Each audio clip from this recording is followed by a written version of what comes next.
भारत दुनिया का सबसे बड़ा लोकतंत्र, 140 करोड़ लोगों का देश, एक ऐसा देश जहां खुलापन है, आज़ादी है और जिसकी जीवंतता की मिसालें पूरी दुनिया में दी जाती हैं। लेकिन इसी विशाल देश के नक्शे पर कुछ ऐसी जगहें भी मौजूद हैं जहां किसी भी इंसान का कदम रखना सीधे तौर पर एक जुर्म है। आज के इस विश्लेषण में हम एक बेहद शांत और रहस्यमयी सफर पर चलेंगे और भारत के उन गुप्त स्थानों को डिकोड करेंगे जिन्हें दुनिया की नजरों से हमेशा के लिए छिपा दिया गया है। अब एक पल रुक कर इस सवाल पर गौर करते हैं। 140 करोड़ की आबादी वाले इस देश में वो कौन सी जगह हैं जहां जाना अपराध माना जाता है? एक नागरिक होने के नाते ये लगना स्वाभाविक है कि ये जमीन हमारी है, हम यहाँ कहीं भी जा सकते हैं। लेकिन सच इससे काफी अलग है। हमारे ही देश में कुछ ऐसे दरवाजे हैं जिन पर कभी दस्तक नहीं दी जा सकती। जब इन गुप्त जगहों के बारे में सरकारी दस्तावेजों को खंगाला जाता है तो अक्सर वहाँ सिर्फ एक ही वाक्य लिखा मिलता है, रिस्ट्रिक्टेड एरिया, यानी प्रतिबंधित क्षेत्र। और बस, इसके आगे कुछ नहीं, कोई अतिरिक्त जानकारी नहीं, कोई स्पष्टीकरण नहीं। ये अपने आप में पूर्ण सरकारी गोपनीयता का एक ऐसा बेजोड़ उदाहरण है जो साफ बताता है कि कुछ सवाल पूछने की बिल्कुल मनाही है। आइए अपने पहले पड़ाव की ओर बढ़ते हैं। पाषाण युग का रहस्य, नॉर्थ सेंटिनल आइलैंड। अंडमान और निकोबार द्वीप समूह का ये छोटा सा टापू भारत का ही हिस्सा है, लेकिन यहाँ रहने वाले लोग बाहरी दुनिया से पूरी तरह से कटे हुए हैं। सेंटिनेलीज जनजाति, एक ऐसा समुदाय जो आज भी पाषाण युग में जी रहा है। और सबसे बड़ी बात, इन्होंने बाहरी दुनिया से किसी भी तरह के संपर्क को बेहद हिंसक रूप से ठुकराया है। जो भी वहां गया वो वापस नहीं लौटा। 3 नॉटिकल माइल्स, ये कोई आम भौगोलिक दूरी नहीं है, बल्कि समंदर में खींची गई एक सख्त लक्ष्मण रेखा है। भारत सरकार ने इस टापू के चारों ओर 3 नॉटिकल माइल का एक एक्सक्लूजन जोन बना रखा है। इस दायरे के अंदर जाने की कोशिश करना भी पूरी तरह से गैरकानूनी है। इस टापू के एकांतवास की कहानी वाकई बहुत गहरी है। 2018 से पहले ये जगह पूरी तरह से शांत और अलग थलग थी। फिर 2018 में जॉन एलन चाओ नाम के एक अमेरिकी मिशनरी वाली घटना सामने आई। उसने इस टापू पर जाने की कई बार कोशिश की और अंततः सेंटिनलीज लोगों ने उसे तीरों से मार गिराया। आज तक उसकी देह वापस नहीं मिल सकी है। आज वहाँ एक सख्त प्रतिबंध लागू है, लेकिन ये पूरी स्थिति एक बड़ा सवाल छोड़ जाती है। क्या ये बैन उन आदिवासियों को बाहरी दुनिया से बचाने के लिए है या फिर बाहरी दुनिया को उनसे बचाने के लिए? ये सवाल आज भी अनसुलझा है। समंदर की गहराइयों और एकांत से निकलकर अब हम देश के सैन्य ढांचे के बिल्कुल केंद्र में चलते हैं। रेगिस्तान और राजधानी के रहस्य, पोखरण और नई दिल्ली। यहाँ कुछ ऐसी जगह मौजूद हैं जो हमारे आसपास होकर भी हमारी पहुँच से कोसों दूर हैं। भारतीय इतिहास के 2 सबसे बड़े क्षणों को अगर देखें तो एक तरफ 1974 का ऑपरेशन स्माइलिंग बुद्धा है, जो भारत का पहला परमाणु परीक्षण था, और दूसरी तरफ 1998 का ऑपरेशन शक्ति, जिसने पूरी दुनिया को चौंका दिया था। ये दोनों ऐतिहासिक परीक्षण राजस्थान के जैसलमेर जिले के पोखरण टेस्ट रेंज में हुए थे। लेकिन दिलचस्प बात यह है कि दशकों बीत जाने के बाद भी आज ये पूरा इलाका DRDO और भारतीय सेना के कड़े नियंत्रण में है।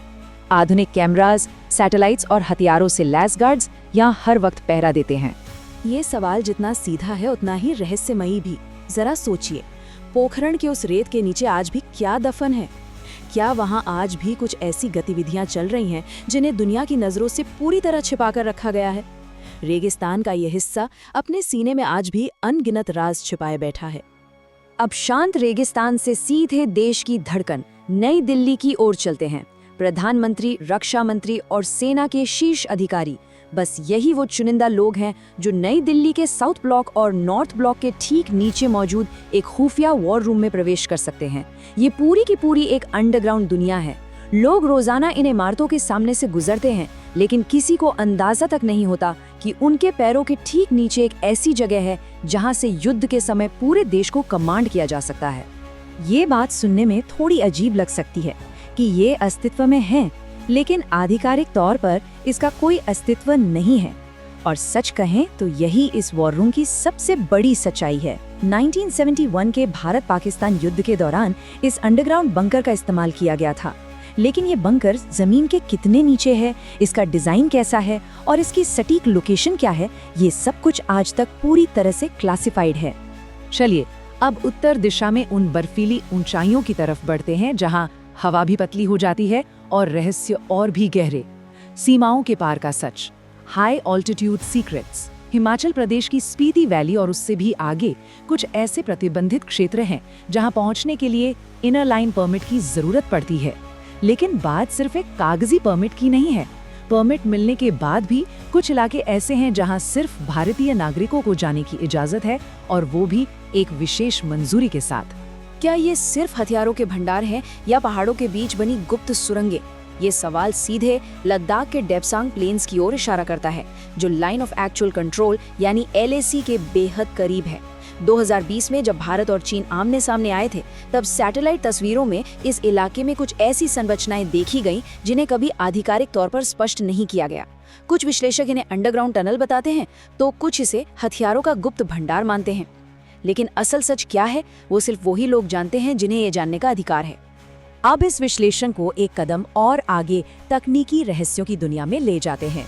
अदृश्य सैन्य ठिकाने, अनमैप्ड और अनसीन। ओडिशा के बलियापाल में एक ऐसा इलाका है जिसे इंटीग्रेटेड टेस्ट रेंज कहा जाता है। ये DRDO की सबसे सीक्रेट मिसाइल परीक्षण सुविधा है। यहाँ से अग्नि, पृथ्वी और ब्रह्मोस जैसी मारक मिसाइलों का परीक्षण होता है। ये पूरा इलाका एक सख्त नो फ्लाई जोन है, और यहाँ तक कि मछुआरों को भी एक तय समुद्री सीमा के बाहर जाने की सख्त मनाही है। Need to know basis. इसका सीधा सा मतलब है कि किसी भी व्यक्ति को कोई खुफिया जानकारी सिर्फ और सिर्फ तभी दी जाएगी जब उसके काम के लिए वो बिल्कुल जरूरी हो। बलियापाल फैसिलिटी के कुछ हिस्से इतने गोपनीय हैं कि वहाँ खुद DRDO के कई कर्मचारी भी नहीं जा सकते। जब तक कोई बहुत स्पष्ट जरूरत न हो, तब तक कोई भी जानकारी किसी के साथ साझा नहीं की जाती। और सुरक्षा का ये अभेद्य स्तर सिर्फ जमीन और समंदर तक ही सीमित नहीं है, न नक्शों पर, न आसमान से। ये बात 100% सच है। भारत में कुछ ऐसे खुफिया एयरबेस हैं जो पहाड़ों के बिल्कुल अंदर बनाए गए हैं, लिटरली पहाड़ों को काटकर। हिमाचल प्रदेश में अंबाला और पठानकोट के आसपास कोल्ड वॉर के समय की कुछ ऐसी अंडरग्राउंड हवाई पट्टियां हैं जिन्हें किसी भी नक्शे या सैटेलाइट पर नहीं देखा जा सकता। वे आधिकारिक तौर पर दुनिया के लिए मौजूद नहीं है, लेकिन वास्तव में वे आज भी पूरी तरह से सक्रिय हैं। इन तमाम जगहों को करीब से समझने के बाद हम इस विश्लेषण के सबसे अहम और दार्शनिक सवाल पर आते हैं। सीक्रेट्स जरूरी क्यों हैं? गोपनीयता का दर्शन क्या है? ये सवाल अक्सर उठाया जाता है कि क्या एक लोकतंत्र में इस स्तर की सरकारी गोपनीयता सही है?